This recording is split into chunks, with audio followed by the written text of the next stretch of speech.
Everyone, welcome back to another episode of Bulletproof Performance. And this is the second episode. And in this episode, we're going to be solely focusing on the bicep femoris. So, the bicep femoris is widely known for footballers as the most injury prone part of the hamstring. So, it's sort of the outermost layer of the hamstring, and um, it's most injury prone when changing direction or when high speed sprinting.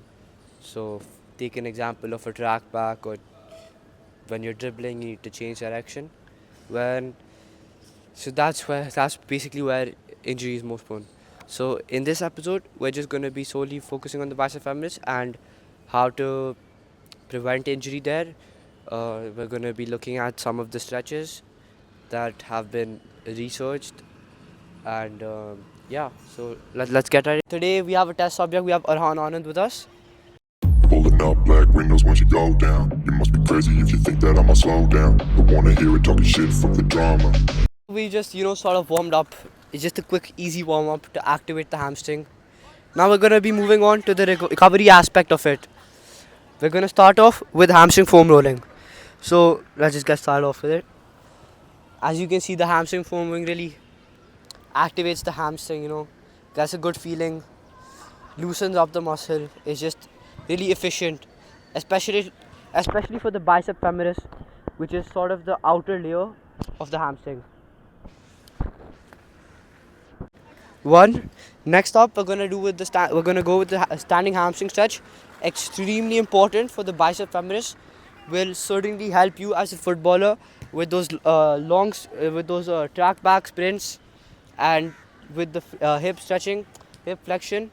So we're just gonna extend one of our legs. I'll let the test subject decide that. Yeah. The other leg should be bent, and that leg should be straight. This leg should be bent. Keep it extended a bit more. Yeah. And now go touch your toes. Go as low as you can. Yeah, perfect. You can really feel the stretch in the bicep femoris. Yep. There. That's enough. Thank you. Stop. Lastly, we have the pigeon stretch. The end of 5 minutes. Simple. Bicep femoris routine. Let's go. The pigeon stretch. Sort of got to sit down, extend one leg. Yep. And now try touching your head to your knee as low as you possibly can go. As low. Lovely. And that is it.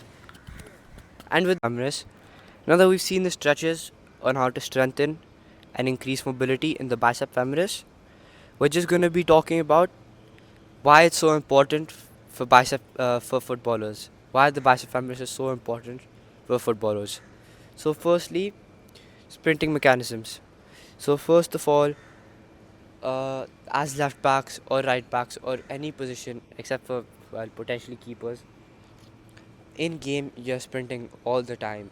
An average player averages about 18.500 meter sprints in a game. You're running about 10 kilometers, not just jogging, you're sprinting, jogging. So the bicep femoris helps extend the hip and flexes the knee, which are both really important for sprinting.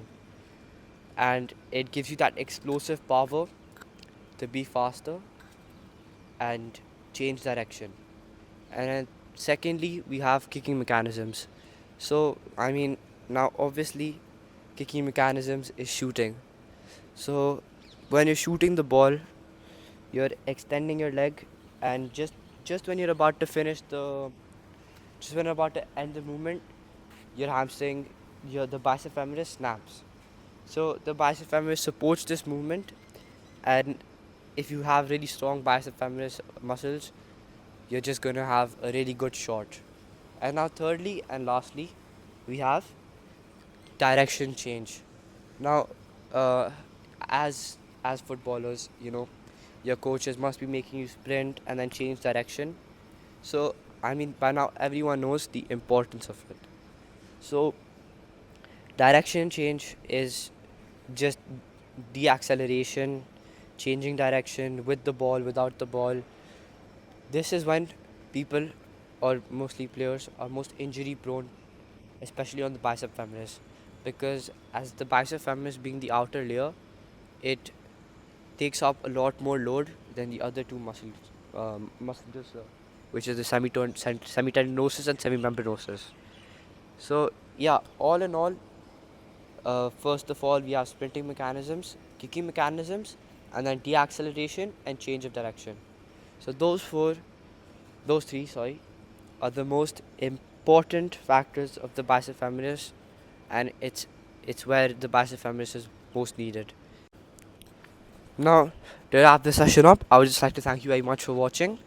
This has been the second episode, solely focusing on the bicep femoris. Really hope to see you again. Please keep tuning in for the next episode, which will be either on the semitendinosus or semimembranosus, but both extremely important muscle groups of footballers. So thank you very much, and this has been Bulletproof Performance. Pulling up black windows once you go down. You must be crazy if you think that I'm